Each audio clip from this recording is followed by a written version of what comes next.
Welcome back, Ridgeview. This is the Ravens Report. Thanks for watching. I'm Anahi. And I'm Brooklyn. It's Thursday, September 5th. Today's celebrity birthday belongs to an actor who played a vigilante superhero.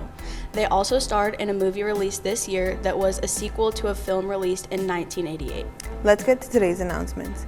We want to thank Leadership Band, Choir, and Cheer for putting an opening day assembly yesterday.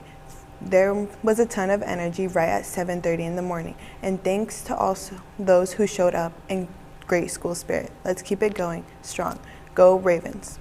There are a few opportunities to show your spirit this week. Remember, this Friday night is our home football opener, so come out to the stadium Friday night to see the Ravens take on Crescent Valley.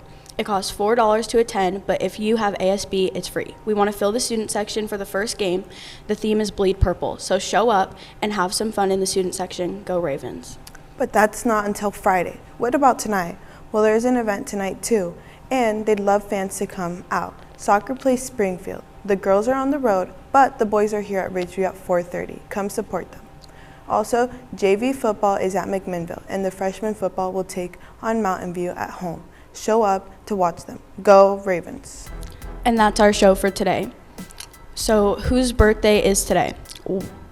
That's right, it's Michael Keaton. Keaton played Batman in Tim Burton Batman and Batman Returns, and also played Beetlejuice in the original and the sequel this year. And as always, check out our YouTube page at youtube.com/RidgeviewRavens. I'm Brooklyn. And I'm Anahi. Stay safe. Have an epic day. Stay safe and stay classy.